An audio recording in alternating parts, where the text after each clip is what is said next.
Hello everyone, this is Plenty with Sulo, a venue partner, Department of Coffee, clothing partner Gflock. Be tuned to Daily Mirror online.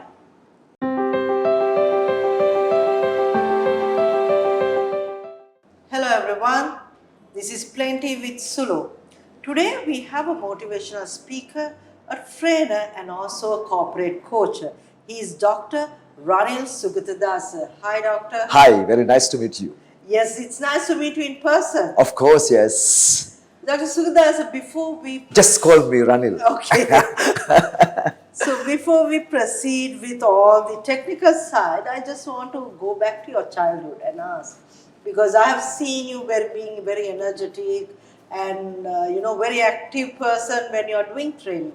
But as a child, were you the same personality as active and being someone who does things in a different way? Yes, it's a very good question, Sulo. I think, I was very active even in the childhood, but I am coming from a very village background in Ratnapura, in between Kiryal and Heliagoda. Okay. I was born in a very beautiful village called Hindurangala. So it's full of, water, forests, and we have adequate space to, play and do all the things as a child. And I went to village school, that's Hindurangala Vidyalaya. We never had the uniform to wear. I was wearing various colored t-shirt, like red color t-shirt, green color t-shirt, blue colored t-shirt and so on. And because I was a son of a school principal of another school, I was wearing the slippers. All my friends came barefoot.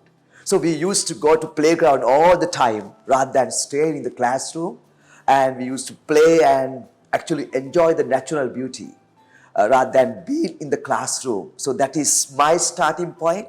I believe my school gave me that creativity, that energy to, being a very energetic person and be a bit of an out-of-the-box thinker, because, we are not used to that system of education and stuff.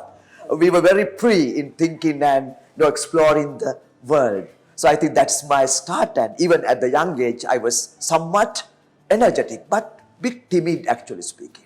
Okay. Yeah. So coming from Ratnapura to Colombo and coming into the profession as a trainer, motivational speaker and a coach, what made you to choose that career? Yeah, actually speaking, I studied initially at Hindurangala Vidyalaya. Then I failed my year 5 scholarship. That's a big thing at that time. Yeah, that was a very big thing. But my parents never blamed me. But I really felt like I disappointed my parents. At that point, I decided that hereafter I must study. And my parents put me to Haligoda Central College, and I passed that exam.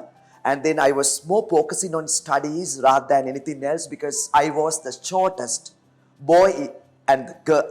I was the shortest in the class among the boys and girls. Okay. So I was having bit of an inferiority complex, and I was a bit afraid to deal with all the other students, because I came from village, and it was a town school, and being the odd and the shorter, so you get bullied. Not something like that. Okay. The students were very good. They were treating me well, but I was having a bit of a stress inside me. Okay. And so I didn't have much to do. I only study.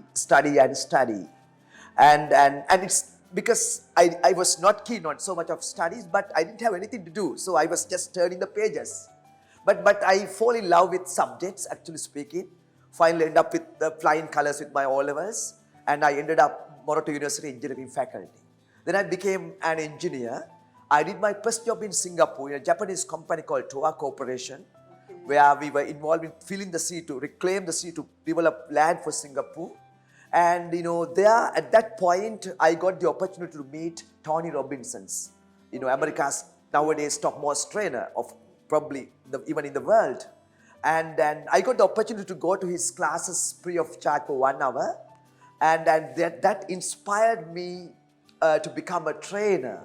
And then sometimes back, I really fed up with that job, came back to Colombo, and I joined a leading multinational company called Lanka as a senior manager.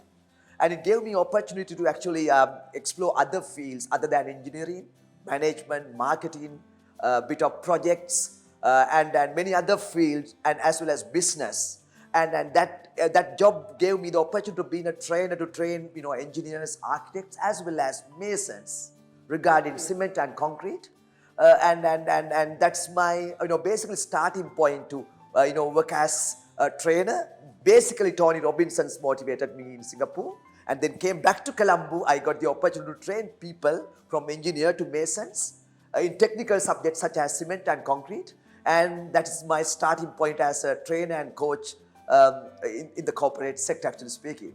Inspiring, because Ratnapura, small village to town to this university to the Singapore, and coming to the multinational, and where you really enjoyed being who you are, being an engineer, yet became a trainer, and also the trainer you did not put that's something I always say, that successful or people with passion never think about the audience. When they are given opportunity, they will do the training. So I think that's why from engineer to even to the mason, you were able to train, right? Exactly. Am I correct? Exactly. So okay, so now I know why you chose to be a trainer. But you do a lot of public corporate programs, and companies also choose you, and also they do a lot of trainings.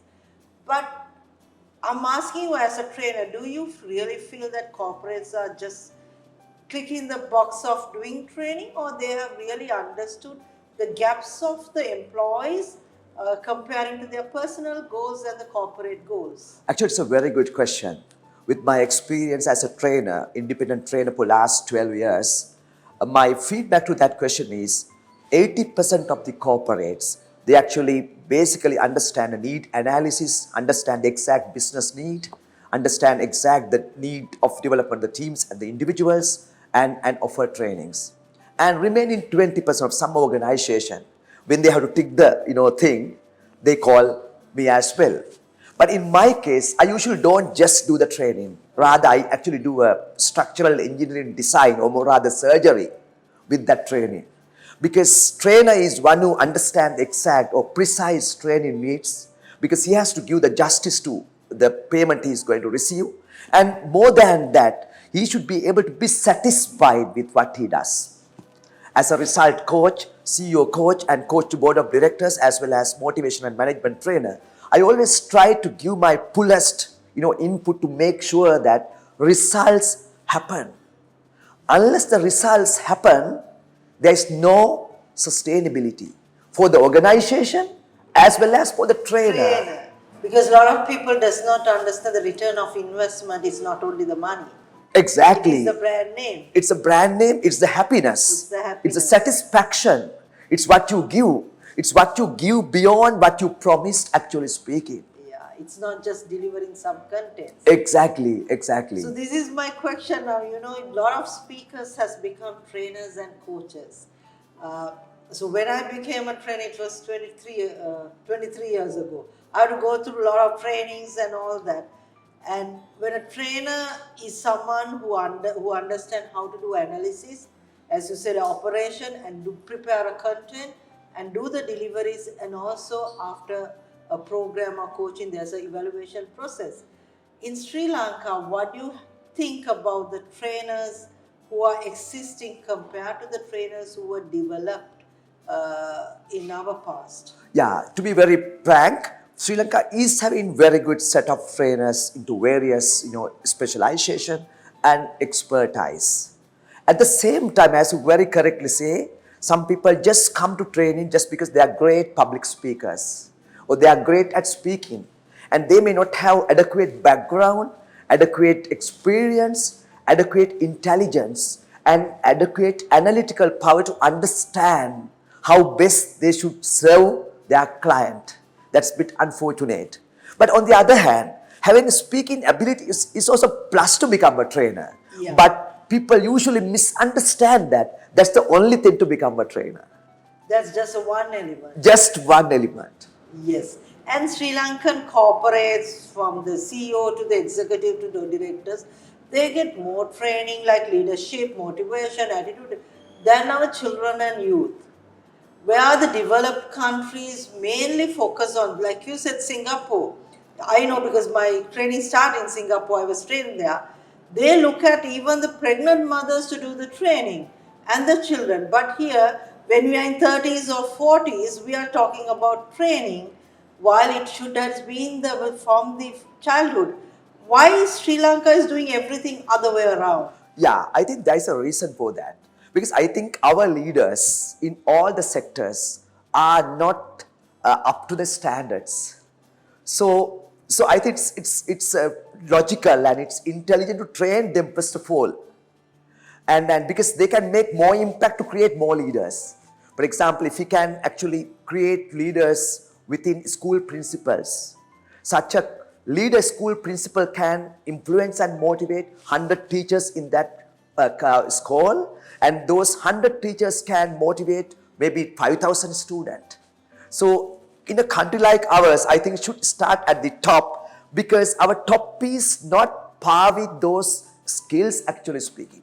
Even though they are brilliant and intelligent, they have some lacking areas. Sometimes they are so egoistic and proud about their academic qualifications and IQ, but they don't know the fact that they have something missing that to become a great leader. So I still believe we should train our top people, and it doesn't mean that we should not train our school children. Maybe we can do the things in parallel, actually speaking. But top people can impact at the moment a better impact, so that even the below layers can be influenced and motivated. Yeah, because when you go to the top, it's think that we knew everything. That's why we are on the top. Exactly. So we stop learning. Exactly. I think a lot of Sri Lankan companies has that issue, that learning stops from the locals when they are on top. Exactly. And we believe Sri Lanka, especially the corporate leaders, think that they should go out of the country or they should get an international trainer to or a coach. My next question is about that. Why Sri Lankan coaches are not actually, we have few coaches, but why Sri Lankan corporates still not believe that Sri Lankan coaches are there to coach them? Why we send our money out? It's good, we have to get the global exposure. In meanwhile, why not try our own elements also? It's a wonderful question. I mean, it's not. It's not a bad thing to go out and learn something, because we can learn something great from world type of experts as well. But at the same time, they should not forget the fact that this learning cannot be applied one-to-one basis in our cultures, our context. So that's where we have to actually blend the learning process, so that we learn from Western or overseas trainers and coaches. At the same time, we can learn from local trainers as well as local coaches. And I think this blended approach will give the best results, because a Westerner who doesn't spend much of time here can't understand the entire context here. The country context, the organizational context, the cultural context. But the trainer who actually have a very good experience here can actually relate the context. So I think it should be mixed method, where you have to collaborate, synergize the efforts of both type of consultants, coaches and trainers to make the maximum use, actually speaking.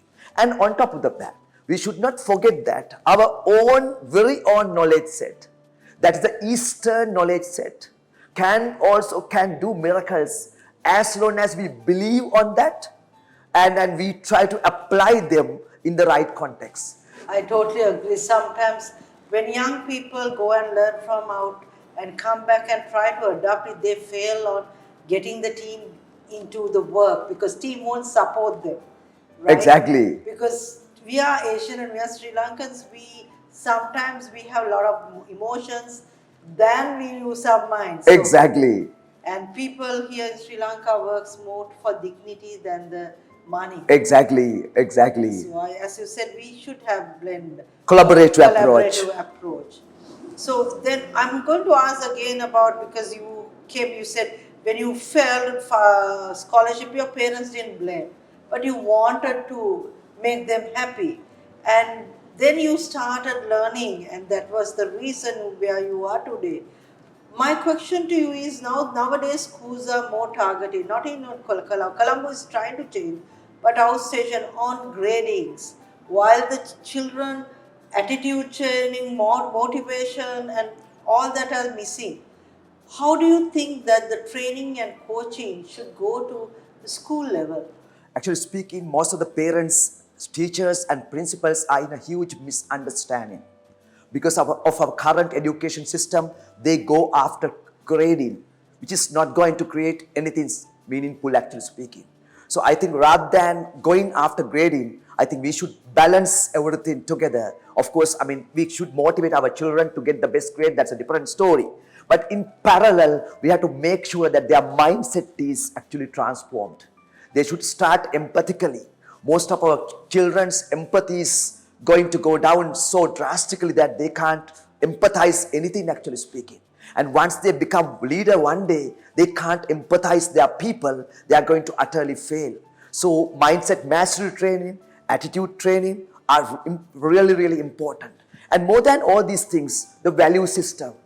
We have to actually give a good value system to our students, our children, actually speaking. At the moment, it's a competing type of values that is actually going to be embedded in their minds and heart. And that is not going to help any of us, actually speaking. We have to give a collaborative value system. Every single student has a capacity. Every single children is a genius, right? And we have to help that person to find their geniusness. One may become genius in engineering or medicine or law or management. Somebody else may genius in entrepreneurship, art, music, crafting, or something else, my dear friends. So we have to always think like each one of the student or children is a genius, and mark is only one thing, and we should not always give prominence only to the marks or the ranks, but rather we have to create a total person, total solution, and the base is giving a right value system, and that is where we are lacking. And now I really hate this examination system. I really hate this tuition system. Say a student who is going to 5 classes will end up with 3 A's in mathematics and come into engineering faculty. The same student not going classes may get 3 C passes, may come back, can come to one or two engineering faculty or Peradhan engineering faculty, but they will come with more empathy, less competition, more collaborative mindset. They have enjoyed the nature, and they can become better engineers. They can become better doctors. They can become better accountants. They can become better entrepreneurs. They can become better managers. They can become better politicians.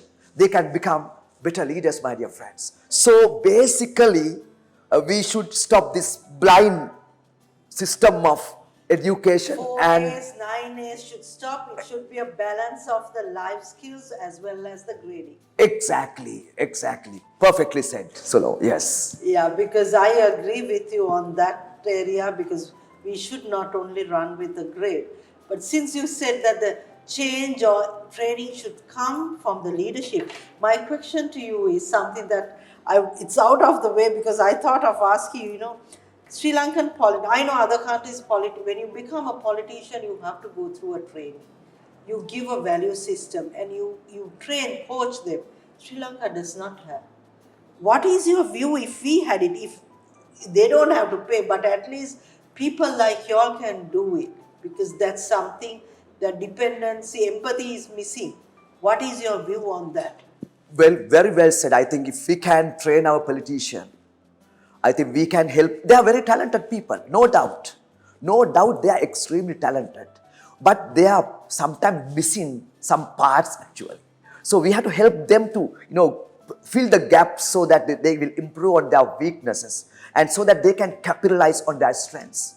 We can help them to, give them a proper vision, proper mindset, so that they can understand and feel what a developed country is, what a developed nation is, and we can actually correct their attitude system so that they will get together to prepare a policy system to 40 years Sri Lanka. Otherwise, once a new politician comes, the policies change. Everything changes. Exactly. But we have to make sure that they understand the concept of country first, politics second. And when they understand this value system, they will agree for common policies, common practices for next 50 years, so that everyone is going towards right direction. And only the face is going to be changed depending on the political results, actually speaking. So I think we have to, if we can give them some sort of basic as well as bit of an advanced leadership type of training. They can make use of their talents for the betterment of mankind, betterment of Sri Lankans, and betterment of our mother Sri Lanka, as well as in the medium to long run, they also can shine better.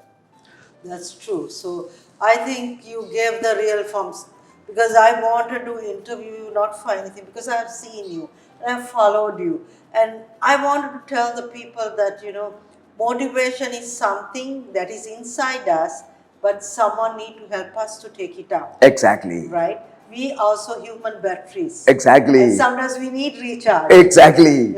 Exactly. Right? And you are someone who always recharge the corporate, but you have that background of all these things.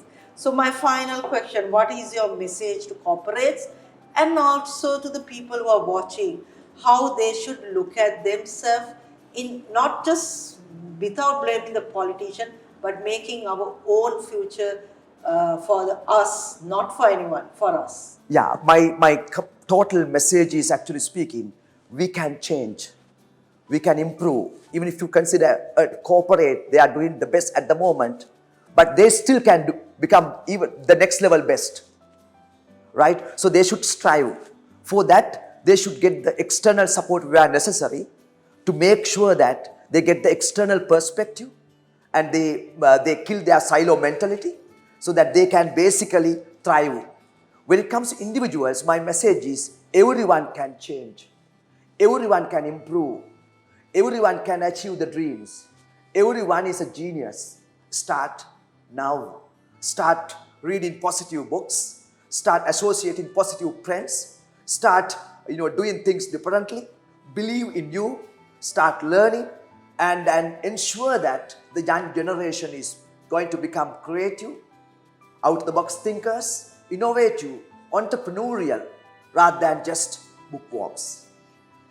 Today we had Dr. Ranil Sugathadasa, who spoke about ourselves, not just something else. He said his own story from the childhood to who he is today. And he found himself because there were some issues that he felt that it was not right for him. But then he found himself. He just not stopped it there. He gave it, and he's sharing it with others. So what he said was, find your own self. And also he said, we all are energetic. We all are genius. And it's just that we can change. Believe in ourselves. Thank you, Dr. Ranil, and it's a pleasure of having you here. And you gave a super motivational discussion and advice, and wishing you all the very best. Thank you, Dr. Sulochana. Thank you very much for the opportunity to have a chat with you. It's a great time with you, Dr. Sulochana. This is Plenty with Sulo, Daily Mirror Online.